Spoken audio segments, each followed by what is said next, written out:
पुरानी गाड़ी घुमावदार कोहरे वाली सड़क पर रेंगती हुई जा रही थी जैसे जैसे शाम ढल रही थी। रुबिन बाहर देख रही थी। हर मील के साथ उसकी बेचैनी बढ़ती जा रही थी। विक्रम खतरनाक रास्ते पर ध्यान लगाए हुए था। दोनों शहर के हंगामे से बचना चाहते थे। विस्परिंग पाइन्स नाम की कुटिया कोहरे से बाहर निकली, प्रभावशाली, उदास। उसकी खिड़कियां खोखली आंखों जैसी लग रही थी। विक्रम ने गाड़ी पार्क की और जबरदस्ती खुशमिजाज लहजे में बोला, खैर हम पहुंच गए। रुबिन को एक अजीब सा खिंचाव महसूस हुआ, डर और जिज्ञासा का मिश्रण। उनके पैरों के नीचे बरामदा चरमराया। घर उनके आने पर कराह रहा था। अंदर एक सीलन भरी दुखद गंध ने उनका स्वागत किया। हवा ठंडी भारी थी, जैसे घर इंतजार कर रहा था। उनके पीछे दरवाजा जोर से बंद हुआ, जिसे दोनों चौंक गए।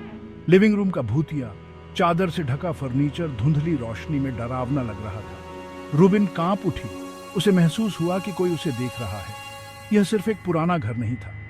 कुटिया बहुत पुरानी लग रही थी, रहस्यों और उदासी से बोझिल। उनकी पहली रात बेचैन थी। रुबिन ने अंधेरे में हल्की फुसफुसाहट सुनी। अगले दिन बगीचे की खोज करते हुए रुबिन ने सूखे फव्वारे के पास सफेद कपड़े पहने एक युवती को देखा, सारा। उसने अपना परिचय दिया। उसकी आवाज में उदासी थी। रुबिन को एक अजीब सा जुड़ाव महसूस हुआ। वह सारा की कुटिया के जीवंत अतीत और उसकी खोई हुई खुशी की कहानियों की ओर खींची चली गई।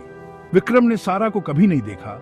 उसने रुबिन की चिंताओं को तनाव कहकर खारिज कर दिया। गांव वालों ने एक टूटे दिल वाली आत्मा की चेतावनी दी थी जो जमीन पर भटकती थी। रुबिन को एहसास हुआ कि सारा सिर्फ एक कहानी नहीं थी, वह एक भूत थी, दुख में फंसी हुई। सारा ने एक ब्रिटिश अफसर के बारे में बात की जो उसके लिए पियानो बजाता था। उसकी कहानियों पर हमेशा नुकसान का साया रहता था।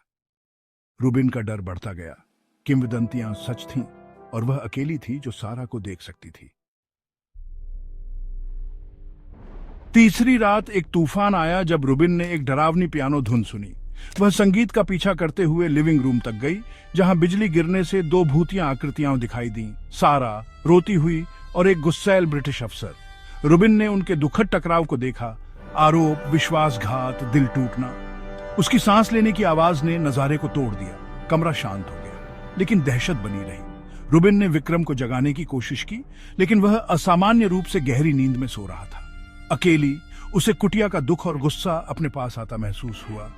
तापमान गिर गया, हवा में फुसफुसाहट भर गई। एक आवाज ने फुसफुसाया, वह कभी नहीं जाएगा। रुबिन चादरों के नीचे छिप गई, सुबह होने की प्रार्थना कर रही थी। रात अंतहीन थी। रोना